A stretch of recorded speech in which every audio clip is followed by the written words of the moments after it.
Oh, hey. Oh, hey, guys. Hey. Hey, welcome back.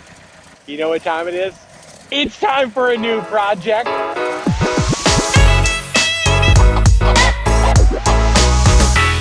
When I tell you that I'm on Craigslist and Facebook Marketplace a lot, I don't want those to just seem like words, okay?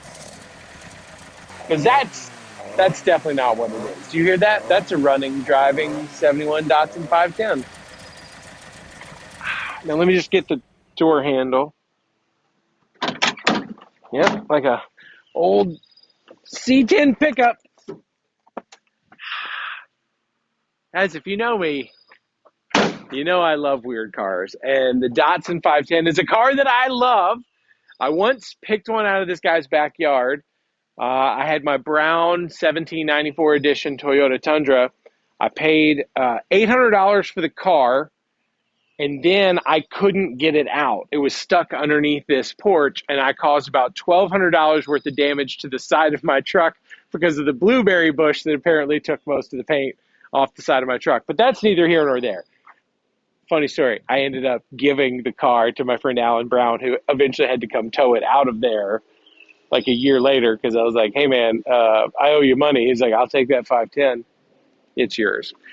This I found from a buddy Glides, who's a great guy and somebody I've known in the car scene for like 20 years, I think, and now he's a big stunt man. John's awesome, but this car came from California at some point. Now I don't know the history, and I wish I did because at some point someone decided we should cut the roof off this thing. And they did it with some kind of interesting moves. But I do want to say the car was really nice and it's still pretty decent. First thing they did was let's cut the top off. And they decided to keep this front post of the door. And maybe that was the notion of they originally thought maybe we'll still keep the windows. But they took the regulators, the glass is all gone. So now we have this weird upkick here and this. So I'm going to take both of those off. Hold on, let me just have a little. That's weird. Oh, is it possible the doors don't fit very well because whoever cut the top off didn't brace the car first, so they cut the top off and then the doors went. Yeah, I assume that's also why there is a big piece of steel here. We got about a 1x3 steel tubing underneath to help a little structural rigidity as well as the roll bar. The car is pretty funny. It has what I think is an 83 Honda Prelude interior. So it's got the seats and the rear seat, which fit surprisingly well. They have velour, which you know is fantastic. It's got the wink mirror, which is definitely like period correct. The other thing that's going on is the car runs and drives 5-speed.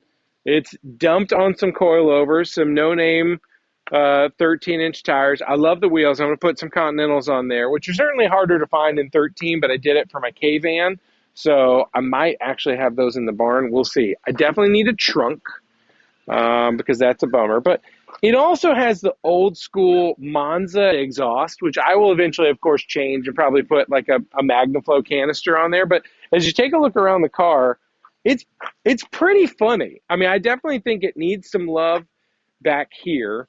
The question is, how do we change this setup? Like, I think it needs to have speakers back here. We're going to recover the seat and pull these front ones out because they don't really fit height-wise. They're a little crooked and uncomfortable. So, of course, you know, I'm going to take it to the Kenwood Rod Shop. Randy has a set of seats out of an Accord that he redid, and they're already recovered. They're black. They're really nice, and they're actually width-wise perfect for this thing. So we're going to change that. I think the other thing I want to do is probably add some like JDM mirrors on the front fenders, and then we're going to have to decide, do we want to paint this bad boy? I say yes. I think we could run a nice, like a house of candy, something funky color-wise, get a new trunk, make a few changes, you know, to the other metal. It's definitely a sunny day only vehicle. So today is perfect for that here in Atlanta. But y'all, it's pretty cool, right? It's pretty cool. Still has the L16 in it. It's not fast in any capacity, but I don't know why you would want to go fast in something like this that already feels like a death rocket. But man, I love it. I love weird stuff. It's also the best deal I've made in a long time because it's a friend and he delivered it. You're asking yourself, how much did you pay?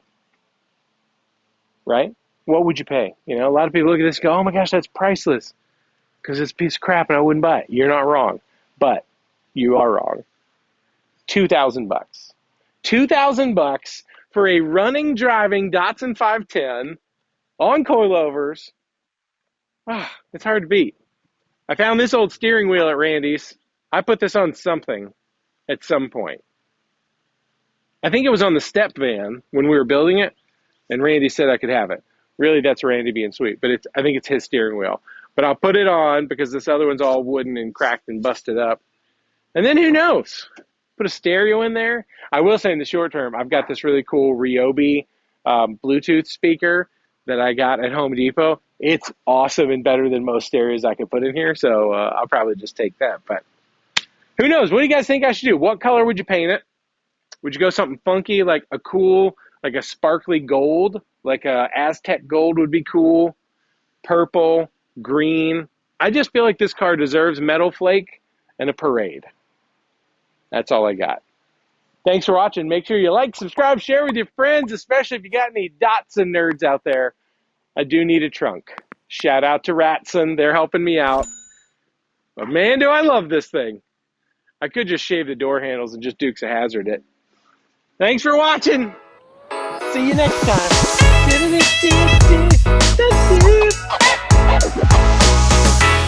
Will it start?